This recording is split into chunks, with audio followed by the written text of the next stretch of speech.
Hai Sobat Tani, welcome to my channel.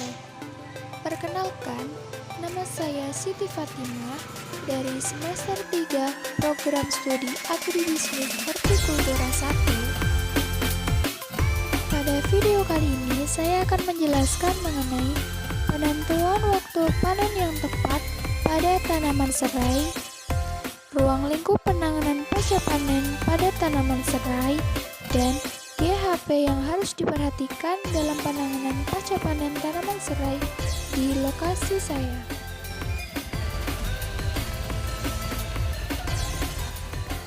Di lokasi saya, tanaman serai dibudidayakan letaknya di tepi jalan. Tanaman serai merupakan tumbuhan anggota suku rumput-rumputan yang dimanfaatkan sebagai bumbu dapur untuk mengharumkan makanan. Pemanenan pertama tanaman serai dapat dilakukan sekitar 6 bulan setelah waktu tanam.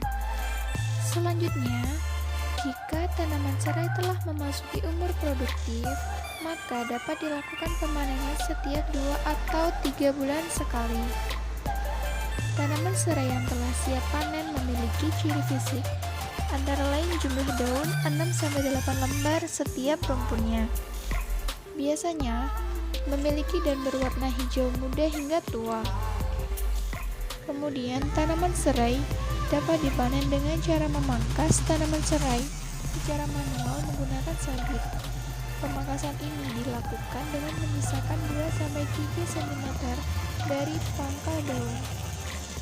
Pemanenan serai yang baik yaitu dilakukan pada pagi hari saat cuaca cerah untuk mempertahankan kandungan minyak esensial pada tanaman serai tersebut.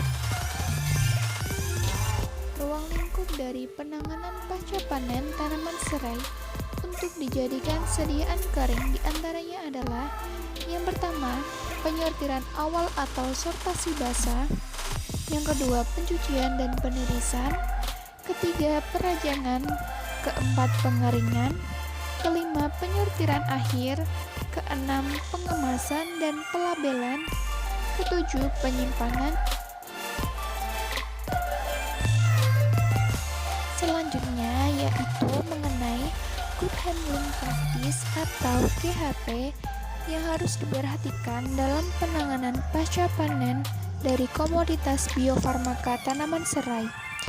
Penerapan good handling practice atau GHP ini bertujuan untuk mempertahankan mutu produk agar dapat berdaya saing di pasar lokal dan ekspor.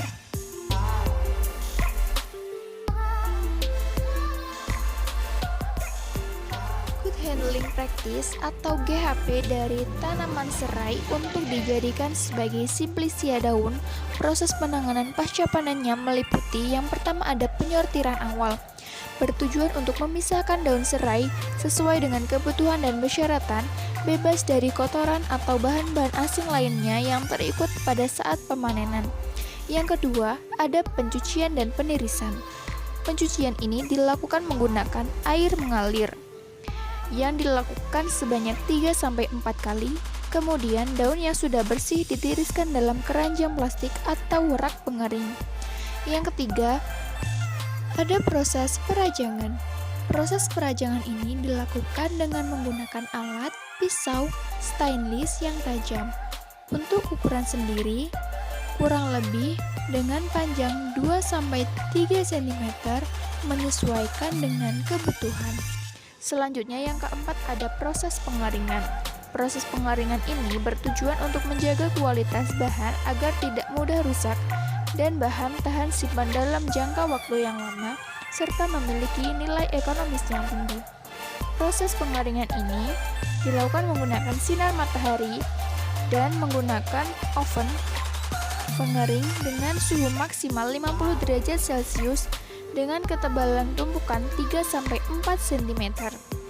Selanjutnya, yang kelima ada penyortiran akhir, bertujuan untuk memisahkan benda-benda asing seperti bagian tanaman yang tidak diinginkan dan kotoran lainnya yang masih tertinggal pada simplisia daun serai ini.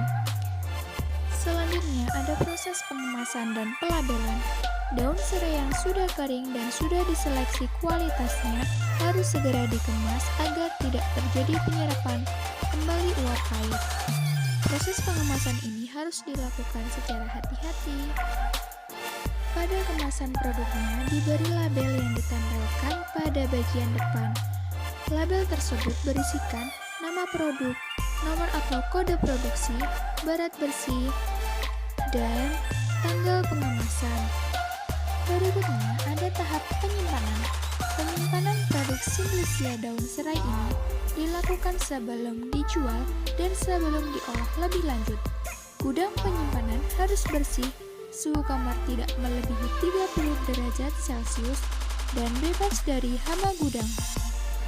Dalam jangka waktu tertentu, perlu dilakukan pemeriksaan gudang secara rutin, meliputi pengecekan dan pengujian mutu seluruh Simplicia yang ada di dalam gudang agar dapat diketahui lebih dini Simplicia yang masih bermutu dan yang telah rusak. Berikutnya adalah bentuk Simplicia daun serai yang dijadikan sebagai teh serai.